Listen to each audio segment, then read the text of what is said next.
Assalamu alaikum wa rahmatullahi wa barakatuh. Maurice Ibrahim pour un nouvel audio autour de Gog et Magog. Cette fois-ci, c'est axé sur la fameuse dichotomie Est-Ouest, les deux blocs qui étaient déjà plus ou moins visibles avant la Première Guerre mondiale et qui se sont vraiment précisés par les deux guerres mondiales et par la guerre froide qu'il y a eu ensuite. Alors voilà, c'est pourquoi Gog et Magog, Est-Ouest, Gog et Magog. Déjà, ce qui est marrant, vous voyez sur l'image là, c'est Est ou Est. Ça fait quand même, moi ça me fait penser un peu à Gog et Magog. Gog ou Gog. Et en fait, dans la linguistique arabe, il y a des frères qui confirmeront. Yajouj ou Majouj, ça veut dire deux, mais pas deux. Vous voyez? Donc ils sont deux, mais ils sont pas deux. Yajouj ou Majouj. Il y a plusieurs significations différentes de Gog et Magog, ne serait-ce que par la grammaticale arabe. Le Cheikh Imran Hossein a précisé qu'il y avait un actif et un passif. Donc voilà, c'est autour de cet axe-là que je vous propose ce nouvel audio. Donc c'est parti, Bismillah ar-Rahman ar-Rahim. Alors en quoi est-ce que ça nous intéresse tant que ça? En quoi est-ce que ça colle bien avec Gog et Magog? Parce que d'abord c'est Gog et Magog, hein, puisque faut quand même pas oublier que quand on se plonge dans la perspective de la fin des temps, de l'eschatologie, bah, ça nous oblige justement à revoir toute l'histoire depuis la mort du prophète, paix et salut sur lui, puisque dans la bonne grille de lecture, Gog et Magog ont été libérés, ou potentiellement libérés, du vivant du prophète, par rapport à ce fameux hadith qui raconte un de ses rêves où il s'est réveillé dans un rouge vraiment très vif et il était dans un état affolé. Et il était chez sa femme Zainab, radiallahu anha, pardon. Et c'est là où il a dit aussi qu'il a parlé de la destruction des Arabes. Malheur aux Arabes à cause d'un grand malheur qui va s'abattre sur eux. Et aujourd'hui, il a fait un trou, un cercle avec ses doigts, le pouce et l'index.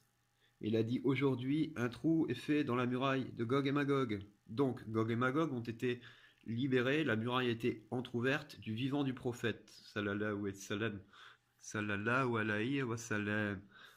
Et donc, on a d'ailleurs une expédition du califat quelques 50 ans après la mort du prophète, paix et salut sur lui, qui est parti et qui a en effet trouvé la muraille en ruine, donc du côté du Caucase, hein. Ils sont revenus faire les rapports.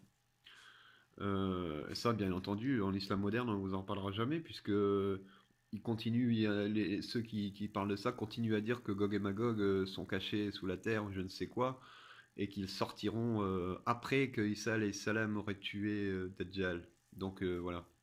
Mais pour nous, qui travaillons sérieusement grâce au Cheikh Imran Hossein, on sait donc que Gog et Magog sont à l'œuvre dans l'histoire, à travers l'histoire, depuis le temps du prophète, après le prophète.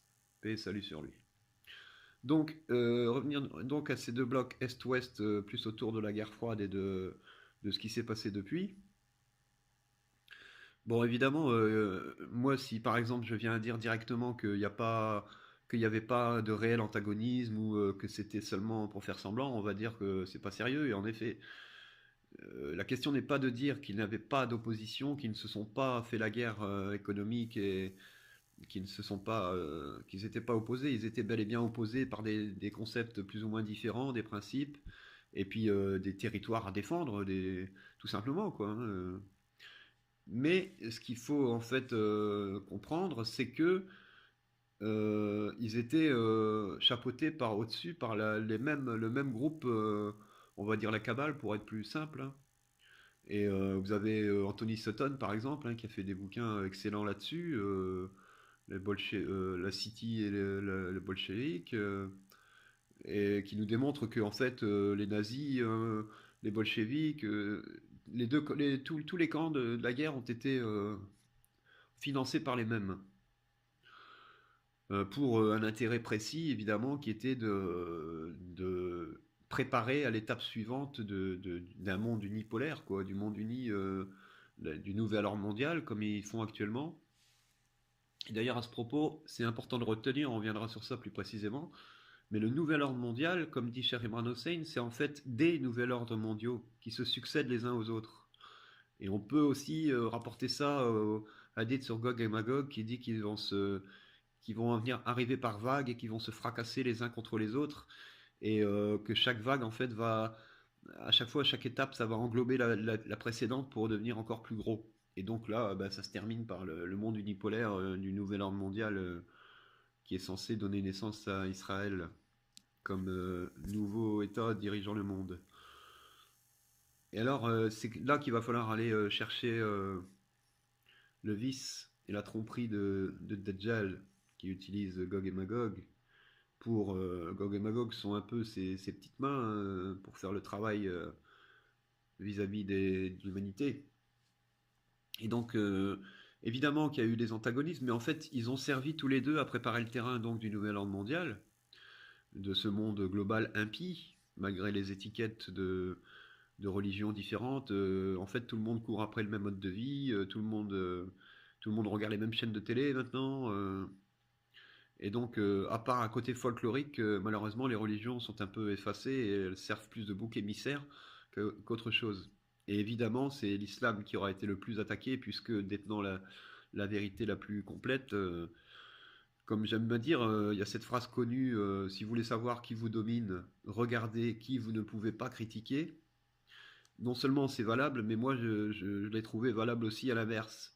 C'est-à-dire, si vous voulez savoir quel est le système de pensée, l'école de pensée, la civilisation qui dérange l'élite de l'Empire au pouvoir, regardez qui vous pouvez critiquer allègrement, qui on vous encourage de critiquer dans les médias, et les politiques et tout ça. Et vous trouverez qui? C'est l'islam. Donc c'est assez pertinent comme... c'est pour ça qu'il faut toujours bien travailler les expressions populaires.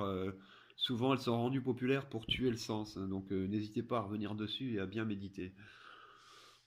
Et donc voilà, quand on regarde un petit peu par rapport aux valeurs que défendait chacun, vous avez d'un côté le capitalisme qui défendait donc le progrès par la production, par le marché, et promettant de raser gratuit pour tout le monde, quoi, mais qui restait soi-disant sur les valeurs catholiques et ceci, cela. Et vous aviez de l'autre côté les bolcheviks communistes, alors déjà qui n'avaient rien de russe, hein. C'est d'ailleurs Vladimir Poutine qui a rappelé ça dernièrement, il y a déjà un an ou deux maintenant, je crois, en recevant une délégation de juifs russes. Il leur a rappelé que les bolcheviks, et d'ailleurs je trouve que c'est un peu fait avec ironie et sarcasme, ça fait bien, j'aime bien ça. Il leur a rappelé que 80% des bolcheviks, de l'élite bolchevique, étaient des juifs. Donc ça aussi c'est à méditer. Quel intérêt avait-il? Eh bien c'était tout simplement d'anéantir la puissance, la capacité de résistance des orthodoxes, des chrétiens orthodoxes, puisque les chrétiens orthodoxes sont donc la partie de la chrétienté qui ne s'est jamais soumis au sionisme, qui ne s'est jamais trahi, qui n'a jamais trahi ses valeurs et qui a tout le temps gardé son cap. Ils ont été attaqués par l'Empire ottoman qui était le dernier califat, mais qui était en fait un califat déjà de Dajjal, qui a servi donc à martyriser les orthodoxes pendant 500 ans. Ils leur ont fait la guerre tous les ans, ils y allaient, ils se reposaient l'hiver et au printemps, ils y retournaient. Et donc, ils ont servi donc, après, ce que je vous disais, oui, le capitalisme, c'était donc le marché, puis toujours prétendant garder les valeurs de la religion. Et le bolchevisme, en fait, c'était tuer la religion. Et qu'est-ce qu'ils ont vendu, en fait? Qu'est-ce qu'on entend par les communistes et tout ça encore aujourd'hui? C'était un monde sans frontières. La religion, voilà, c'est des conneries. La liberté, l'égalité pour tous, ces belles valeurs maçonniques, liberté, égalité, fraternité, ça vient donc des Lumières de 1789, parce que ça, c'est quand même important à souligner, c'est que la matrice idéologique, sérieusement, commence là. Il faut quand même savoir que ces gens-là parlaient de créer la République universelle, qui n'est rien d'autre que le nouvel ordre mondial. Et il disait que pour ça, il faut créer le nouvel homme. C'est-à-dire, le nouvel homme, c'est nous, c'est l'homme dénaturé, déraciné, et en fait hors sol et consommateur et plus facilement manipulable, quoi. D'ailleurs, on reviendra là-dessus par rapport à la famille aussi. Parce que la famille, bon, je vais pas partir là-dessus, sinon la famille aussi a été travaillée sur ces axes. Et donc, voilà, il faut sortir de cette dichotomie, de ces antagonismes stériles, puisqu'en fait c'est la thèse et l'antithèse, mais c'est eux qui tout le temps gèrent la synthèse et comment la faire, comment la comprendre, et de toute façon comment elle se réalise sur le terrain, puisque même si on est par exemple une majorité à voter pour un président de gauche, de droite, parce que voilà, c'est gauche-droite, c'est exactement ça, hein, UMP et PS, c'est ça, c'est Gog et Magog dans cette vision-là. Même si on donc, à chaque fois, vous voyez, ils nous font le coup de l'alternance, hein, une fois à la gauche, une fois à la droite. Et quand l'impasse et tous les problèmes, ils va le remettre sur le dos du précédent, et puis ça se passe le relais comme ça sans arrêt. Mais on voit qu'au final, et surtout en avançant avec le temps, ils se sont tous mis dans les mêmes idées de libéralisme. C'est le libéralisme qui règne en maître absolu. Et donc voilà, la fausse opposition servait à ça, à préparer, à formater le monde et à installer des idéologies dans la tête des gens qui allaient les conditionner donc à devenir incapables de penser pour eux-mêmes, comme dit Marc Aurèle, penser pour soi, de penser pour le bien de leur nation, le bien de leur propre famille, le bien de leurs valeurs, pour la mise en application concrète de leurs valeurs et non pas simplement des slogans, tout le temps des slogans. Et c'est à ça que je veux appeler les gens à sortir de là. Il faut regarder large, considérer les choses comme elles sont pour ce qu'elles sont. Et là, je vais préciser tout de suite quelque chose pour arrêter ce premier numéro de Gog et Magog sur les blocs Est-Ouest.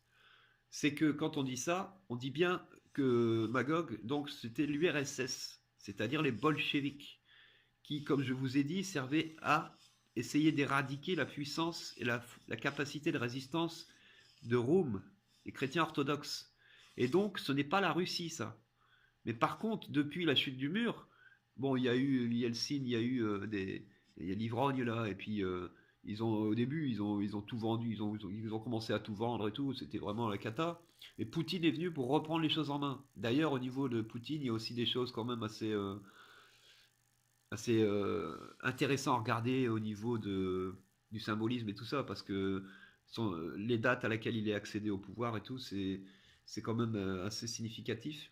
Mais Poutine, voilà, c'est l'homme qui a repris les choses en main, quoi. Et qui est là, qui revient, qui aide la Russie à revenir à ses racines orthodoxes. Je pense que c'est assez évident à partir du moment où on accepte de regarder sous cet angle-là. Et donc, ce n'est pas Magog.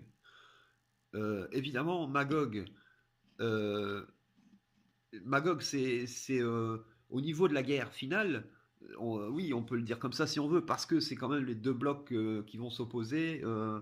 Mais mais Poutine, la Russie, là, c'est pas pareil. C'est que lui, il a décidé de ne pas se laisser faire, de ne pas se soumettre à la volonté sioniste, et quitte à aller jusqu'à la guerre, parce que justement, il sait très bien que les autres sont prêts à tout et à provoquer cette guerre. Et lui, il a dit qu'il ne se laissera pas faire. C'est ça le truc. Il n'a pas peur d'eux, il ne se laissera pas faire. Et s'il faut aller à la guerre, on ira. Mais la Russie est debout, orthodoxe, et elle ne se laissera pas faire. Et donc, on est bien dans la préparation de l'alliance des musulmans avec Rome. Et donc, faut surtout ne pas confondre le Magog URSS de la Russie d'aujourd'hui. Voilà ce que je tenais à dire pour ce premier bloc, ce premier épisode sur Gog et Magog autour des blocs Est-Ouest, de l'antagonisme de façade, ou de l'antagonisme formatant, j'ai envie de dire, parce qu'en fait, voilà, ça.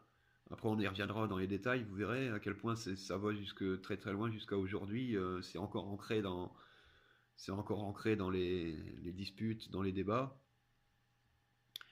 Et voilà pour ce premier audio Gog et Magog. J'espère que le sujet vous intéresse. Et comme d'autres, hein, à chaque fois c'est un premier, je présente le sujet là, donc il y a plein d'éléments à venir par la suite. Mais voilà donc ce nouveau sujet que je vous invite à débattre. Et je vous dis à très bientôt. Assalamu alaikum, rahmatullahi wa barakatuh.